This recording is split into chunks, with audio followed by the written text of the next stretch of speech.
ঠাকুর শ্রী শ্রী রামকৃষ্ণ তার সহজ সরল কথামাল্যের মাধ্যমে আমাদের বুঝিয়েছিলেন, কোনো ব্যক্তি যদি বিশ্বাস, নিষ্ঠা এবং তার সরল হৃদয় নিয়ে কোনো কিছু চায়, তাহলে তা সহজেই প্রাপ্তি হয়। সেটা হোক কোনো ব্যক্তি, বস্তু, বিষয় বা ঈশ্বর। তিনি বলেছেন, ঈশ্বর প্রাপ্তির জন্য যাগ, যজ্ঞ, তপস্যা বা ঈশ্বরের স্থানে যাবার প্রয়োজন নেই। শুধুমাত্র শুদ্ধ মনে, সরল বিশ্বাসে তাকে ডাকতে পারলে তিনি দেখা দেন। এই বিষয়টি সকলের বোধগম্য করার জন্য ঠাকুর শ্রীরামকৃষ্ণ ভক্তদের উদ্দেশ্যে একটি ছোট্ট উপমা তুলে ধরেছিলেন। সেই উপমাটি শুনে নেব এই পর্বে। এক বিধবার একটি ছোট্ট ছেলে ছিল। তার নাম জটিল। জটিল দূরে গুরুমশাইয়ের পাঠশালায় পড়তে যেত। বিধবা বড় গরিব ছিলেন। তাদের আপন বলতে কেউ ছিল না। জটিলকে একটা বনের ভেতর দিয়ে পাঠশালায় যেতে হতো। জটিল বড় ছোট ছেলে। বনের ভেতর দিয়ে যেতে যেতে রোজই তার বড় ভয় করত। একদিন মার কাছে কেঁদে সে বলল, মা, একা একা পাঠশালায় যেতে আমার বড্ড ভয় করে। আমার সঙ্গে একটি লোক দাও, নইলে আর পাঠশালায় যাচ্ছি নে। জটিলের কথায় মার মনে দুঃখ হলো। বললেন, লোক কোথায় পাবো বাছা?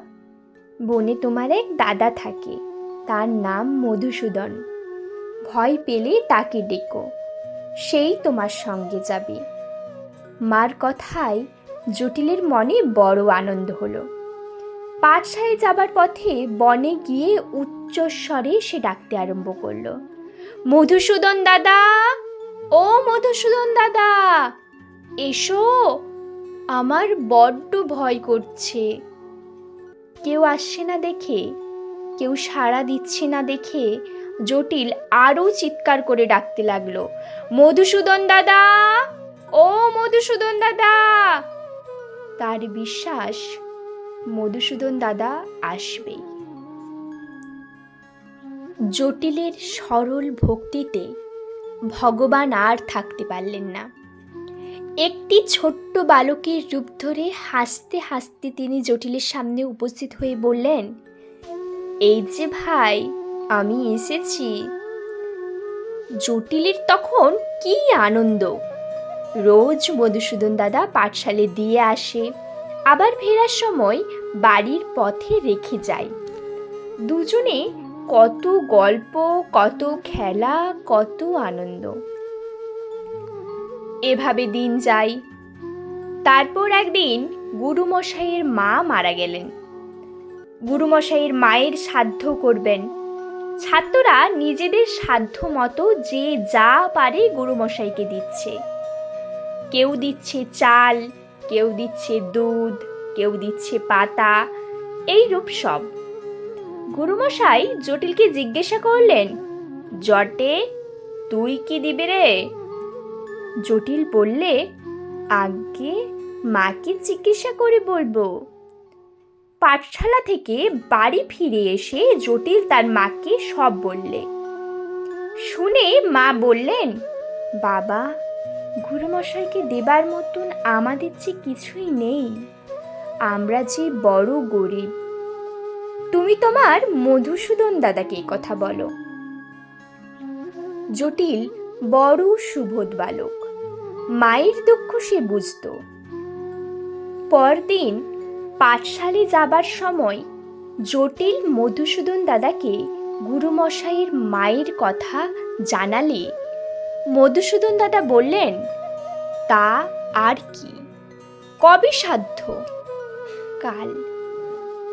আচ্ছা, গুরুমশাইকে বলো শ্রাদ্ধে যত দই লাগবে তুমি সব দেবে। পাঠশালায় যাবার পর গুরুমশাই জিজ্ঞাসা করলেন, কি রে জটে, কি দিচ্ছিস?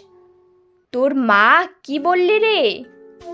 আগে সাধ্যে যত দই লাগবে আমি দেব।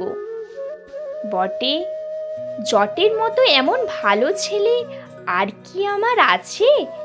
তবে বাবা একটা কথা শোনো, দেখিস যেন দেরি না হয়, কালই সাধ্য।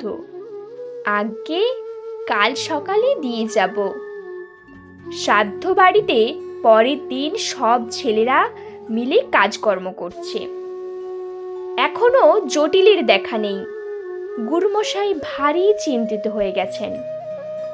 যদি দই না আসে তবে সব যে পণ্ড। না না, একটি ছেলের কথাই বিশ্বাস করে ভালো কাজ হয়নি।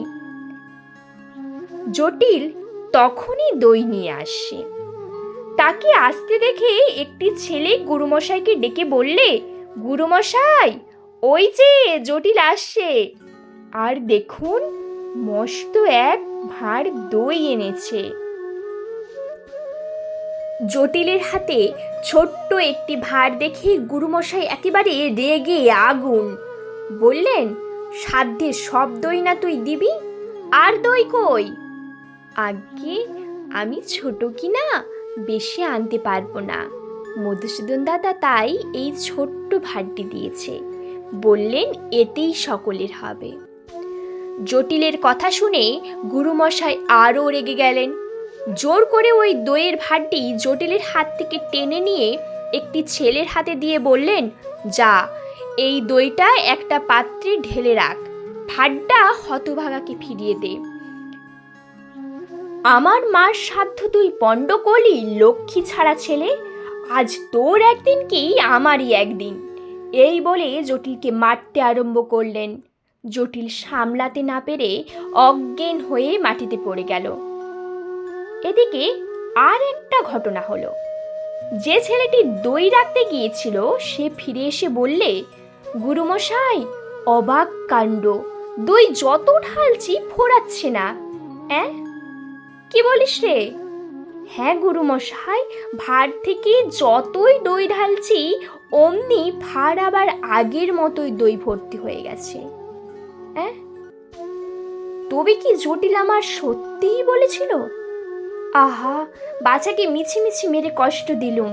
কে কোথায় আছিস রে? কিছু জল আন দেখি, আর একটা পাখা নিয়ে আয়। সকলে মিলে জটিলের মাথায়, চোখে, মুখে জল দিতে লাগলেন। দুজনে গেলেন হাওয়া করতে। খানিকক্ষণ পরে জটিলের চোখ মেলল। গুরুমশাই তাকে আদর করে কোলে নিলেন।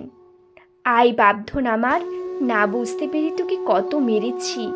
হ্যাঁ রে, তোর কি বড্ড লেগেছে? না গুরুমশাই। আচ্ছা, এ দই তুই কোথায় পেলি রে জটে? আমার মধুসূদন দাদা দিয়েছে। তোর মধুসূদন দাদা? কোথায় থাকেন তিনি? আগে তিনি বনেই থাকেন। বটে, তুই তোর মধুসূদন দাদাকে একবার দেখাতে পারবি বাবা? কেন পারবো না, আপনি আমার সঙ্গে চলুন।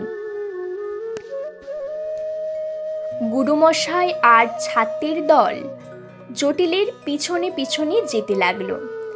বনে গিয়ে জটিল উচ্চ স্বরে মধুসূদন দাদাকে ডাকতে লাগলো, মধুসূদন দাদা, ও মধুসূদন দাদা, মধুসূদন দাদা, কই গেলে? কিন্তু আজ আর মধুসূদন দাদার দেখা নেই। জটিল মহা চিন্তিত হয়ে পড়ল। কেঁদে কেঁদে আবার ডাকতে আরম্ভ করলে, মধুসূদন দাদা, ও মধুসূদন দাদা। তখন দূর থেকে মধুসূদন দাদার কথা শুনতে পাওয়া গেল। জটিল, আজ আমি আসতে পারবো না। তুমি সরল বিশ্বাসে আমাকে পেয়েছো। তোমার গুরুমশাই ও অন্যান্য ছাত্রদের তোমার মতো বিশ্বাস নেই। তারা আমায় দেখতে পারবে না। তারা চলে গেলে আমি তোমার কাছে আসব। ভিডিওটি শেষ পর্যন্ত দেখার জন্য আপনাকে অসংখ্য ধন্যবাদ। ভিডিওটি যদি আপনাদের ভালো লেগে থাকে তাহলে লাইক আর এই ধরনের নিত্য নতুন ভিডিও পেতে চাইলে অবশ্যই একটি কমেন্ট এবং চ্যানেলটি সাবস্ক্রাইব করে পাশে থাকা বেল আইকনটি বাজিয়ে দেবেন, যাতে আমাদের চ্যানেলের নিত্য নতুন ভিডিও সবার প্রথমে পৌঁছে যায় আপনার কাছে।